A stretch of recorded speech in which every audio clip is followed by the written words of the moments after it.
This is WEEI Late Night with KJ Carson on WEEI. Yeah, it's huge.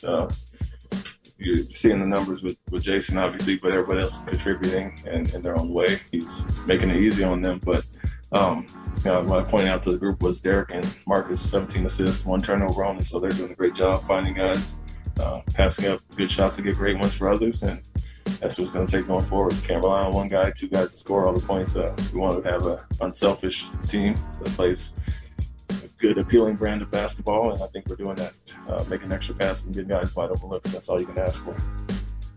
The second hour of WEEI Late Night right now with KJ. Thank you so much for hanging out. 617-779-7937. Text line is 37937. That's Coach M.A. talking about the team. The Celtics are putting it together. And you ask yourself, like, what defines team basketball? Like, it's always, for me, it's always been rebounding and defense. Like, you're not in the NBA if you can't score, or if you didn't score. Like, guys who are defensive specialists in the NBA, like, probably they have state records in their high school for scoring. Like, you have to come, if you cannot play defense in the league, you will not last unless you're someone like Kevin Durant, and even Kevin Durant can play defense. But when it comes to rebounding and defense overall, that's how you get team basketball. And I do wonder if this is what Ime has been preaching to the team. Like, look, everybody's not going to drop 30 every night. Everybody's not going to be a highlight on one of the sports TV networks. But a block here, a steal there, the extra pass here. Now everybody gets on those highlight shows and they talk about everybody. So let me break down just how much the Celtics are really, I say the Celtics and the Phoenix Suns, and to an extent the Golden State Warriors, even though they're a bit long in the tooth.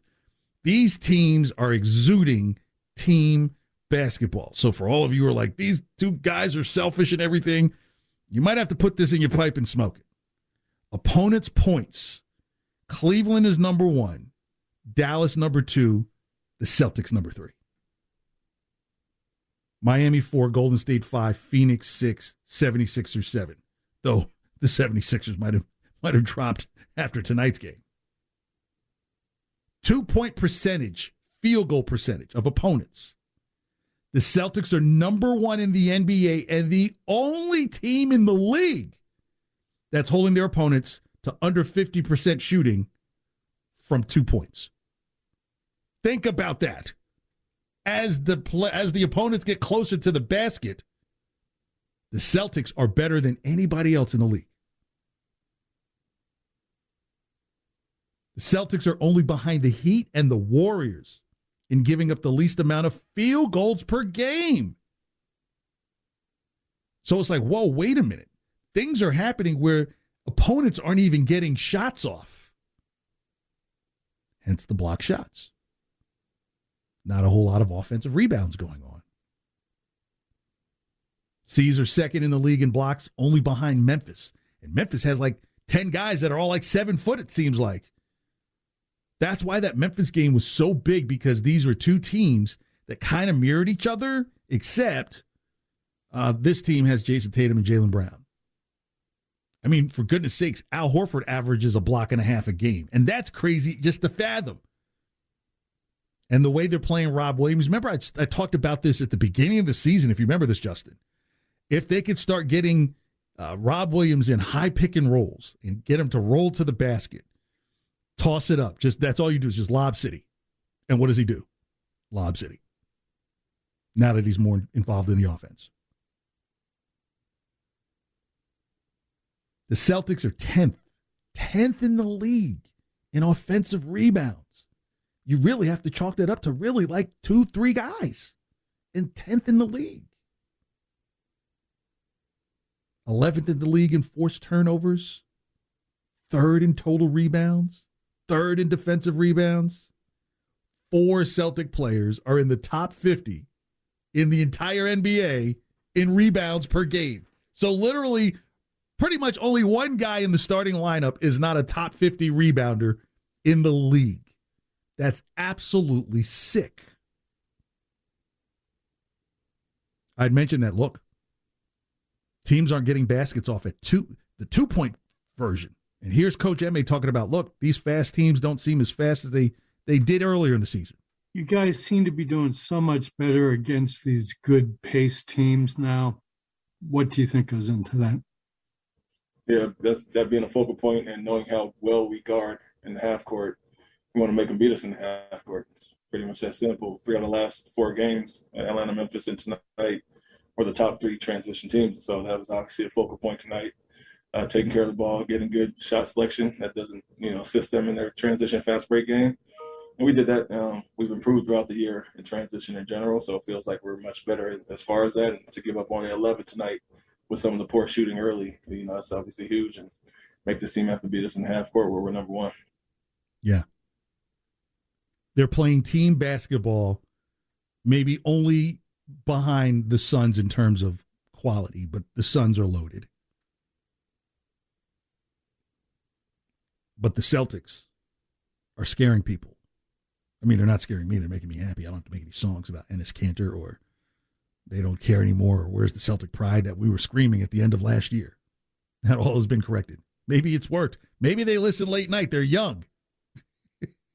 Hey, that guy at late night, I like him. He makes some sense. He's not calling us bums. He's just giving us, like a good uncle would.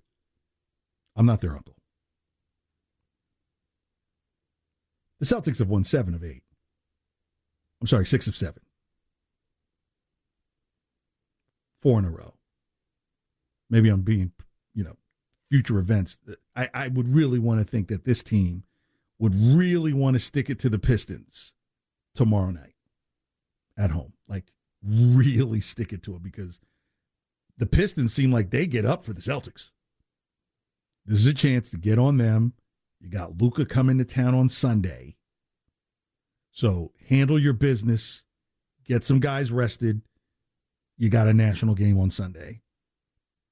That now is going to be more into the narrative of watch how great Jason Tatum is becoming in front of our eyes. You go up against Durant on one Sunday and Luka the next. That's how you get people's attention. But you can't let the Pistons be a pebble in the shoe when it comes to getting what you need to get done because that road schedule, once you head out next week, Golden State, Sacramento, well, don't sleep. That's one of those games where you're like, hey, be on top of that. The Nuggets, that's going to be an incredible game. An incredible game, and that's a Sunday game. So literally the Celtics are in some form of NBA prime time for 3 straight weeks. Week 1, KD and Jason Tatum. Week 2, Jason Tatum and Luka Doncic. Week 3, Jason Tatum and the Joker. The Celtics are on a national stage. Jason Tatum he's thrilled with the way his game is going right now. Here he is. Like these points kind of always the right way, like in the flow of the game. You're not taking shots away from guys. It just seems like this stretch 98, 2 games, 44 points and 24 shots. Just seems like everything's in the flow of the game. You're not taking anything away from anybody. You saw Jalen get hot in the third. You try to get him going. It seems like you're playing the right way. Yeah, and I think that's what's helped turn our season around, so to say. Defense and, us playing the right way, 95% of the time. There's certain times where you got to take tough shots and things like that, but the majority of the game, playing the right way, the game rewards that. Total different body language than some of the answers that you were getting last season around this time. Totally different body language.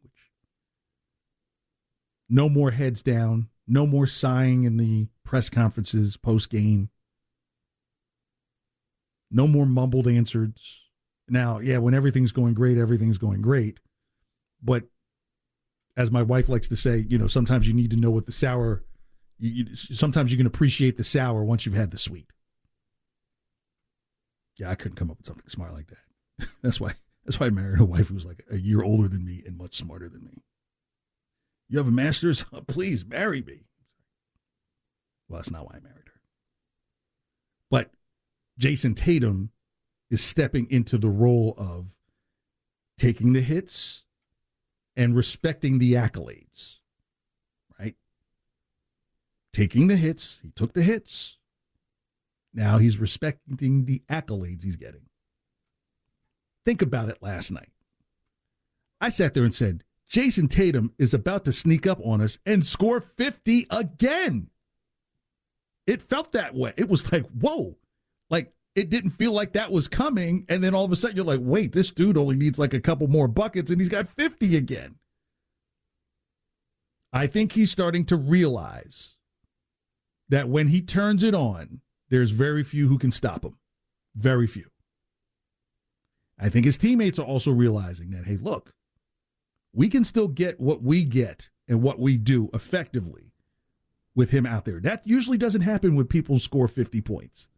It's usually kind of like everybody stands around and watches. That wasn't the case Sunday. That wasn't the case last night, even though last night was like 46, I think. Tatum is number 2 in total points in the NBA, only behind DeMar DeRozan. But watch this. He's at least 100 points more or ahead of Joel Embiid, Steph Curry, and John Morant. Oh, this gets better. He's at least 200 points ahead of LeBron, Luka Doncic, and Devin Booker. This is why I believe that Jason Tatum will be All-NBA this year, because Kevin Durant has not played enough games to be in the scoring race, so forth, where the Nets sit, even though the Nets look really, really good tonight. And they really, really have Ben Simmons out, because if they had lost tonight, maybe Ben Simmons cries on the sideline. I don't know. And then what I saw from Philly, I saw the old James Harden show up. Big game, no James. Justin, he was a brick tonight. Harden. He started the game, I think, 1 of 10. Yeah. Oh, it just got progressively worse. And this is where I said, this could be the weakness in the 76ers, like the kryptonite to Superman. Superman's kryptonite. And it's a team that had taken in their chest. They tried too hard. They pressed too hard. They listened to their crowds too much. Again, I've said this Celtics team could win the Eastern Conference through a war of attrition. In fact, Scalabrine says, look, if you had to take John Morant or Jason Tatum, he's taking Tatum. Would you say he's the best player 25 and under right now, ahead of, say, Luka and Ja? Would you take him first over those other two? Yeah, right there. I would take him over Ja because he's bigger. I made the argument the other day. I could just be like like green teaming it or green lensing. Like I'm watching him so close, and I don't think I've expressed in words how much I think him making sacrifices early and to get to where he's at right now, how much that means for a young star. Like I really never pictured the sacrifice. So I'd probably put him right there, right next to Luka. Luka has made big shots, but Tatum has been in big moments. Like he's been to conference final. Luka hasn't been out of the first round, and Ja also only one playoff appearance. So from right now, I really look at the other side of the ball. Like he's the best defender and best rebounder of that bunch, and now he's starting to become like one of the best scorers. So I guess I would go Tatum, Luka, and then Ja. But man, they're right there. All of them would be amazing. I agree. This is Tatum's year. I don't think it's going to be MVP because there's a little more politics with that. But I think you see Jason Tatum first team All-NBA. John Morant there too. I think Doncic loses out. I don't know who the other guard would be, but I think that Ja is taking one of those guard spots and may still be Luka. But Jason Tatum's going to be one of those forward spots. 617-779-7937. The text line is 37937. It's KJ Late Night here on WEEI. All right, still to come, the results of Wrestle Madness between CM Punk and Dusty Rhodes for best promo mic skills. See who moves to the quarterfinals. We'll get your votes results in about 30 minutes. Next, we've got to talk about what's going on with this J.C. Jackson and Patriots situation. It's pretty interesting, but right now it's time to trend. Merloni and Fourier, weekdays 2 to 6. Now, here's what's trending on WEEI. Trending now on WEEI and WEEI.com. The big story today, the lockout is over. The League and Players Association